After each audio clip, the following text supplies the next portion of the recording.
I'm Joey Hines with Global View Investment Advisors, and I'm here with my colleague Matt Kreider, and just wanted to address one phrase that we get often, Matt, and that is, but this time is different. Yeah. And just a real quick recap of what happened in 2023. We had rising interest rates by the Federal Reserve to try to get inflation under control. We had the continuation of the Russian-Ukraine war. Yep. We had in August started up the Israeli continuation of or restarted after a few thousand years. Yeah. Rekindling of the Israeli-Palestinian war. Yeah. Interest rates continue to go up. The Federal Reserve continued to go back and forth with a lot of their language. The markets created more volatility. Yeah. The presidential elections cycle kind of started up, and so we had a lot of things going on. And so it seems like forever ago. I mean, we were just talking about bank failures. Yeah, and bank failures. That created a major scare in the system, and so here we are. Our U.S. government has a tremendous amount of debt. We, like I said, presidential election year coming up this year. We have the former president going to be in the mix. We have the current president going to be in the mix, and a lot of other candidates out there. So it creates for an exciting year moving forward.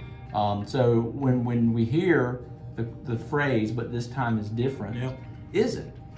I mean, it is, right? So I've been 16 years in the industry, so a little bit behind you, but I've been through several election cycles, several recessions, and I too have heard the same thing. And it's important, and I do empathize with anybody that's feeling that way, because it is true. I mean, it always feels like there's a different iteration of what's happening versus what's happened before.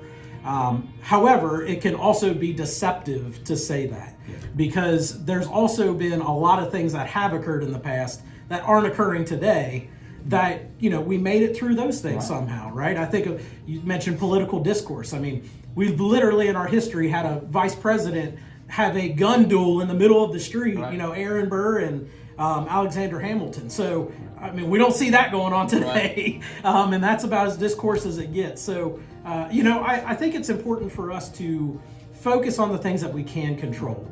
In the industry, not to use some jargon, but we call it systematic risk, right? It's the things that happen as part of the system that there's nothing we can do to influence it from an investment standpoint.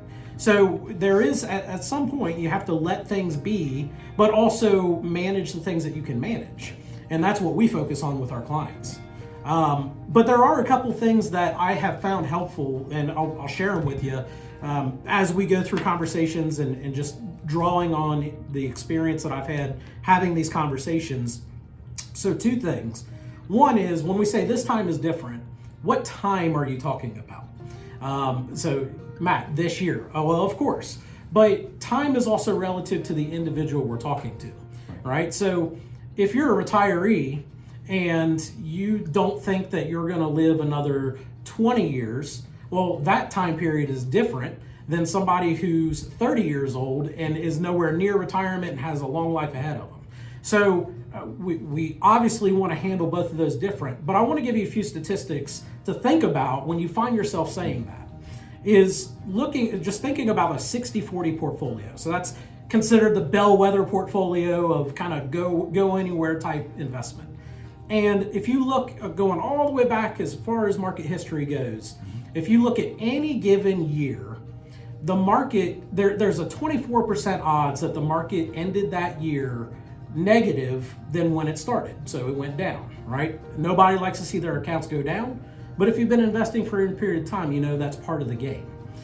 But what if your time period, so number one, what time are you talking about? Well, if it's every single year or every single day, you're setting yourself up for pretty high odds of just disappointment.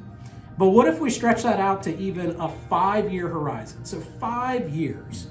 So any rolling 5 years going all the way back to market history, there's a 3.4% odds that those accounts, those same markets would be negative at the end of that 5 years than when you started.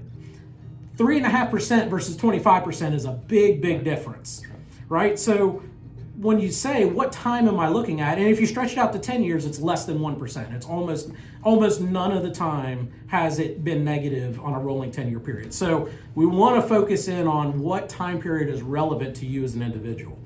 The other thing is that it feels different, the word being feel, because it's emotional. Mm-hmm. And we know that markets are emotional. We're emotional beings, right? So just if you find yourself going down that road, maybe take a step back and think about what's driving your emotion. Mm-hmm. What are you anchoring on? Are you anchoring on expectations that are different than what you're actually trying to accomplish?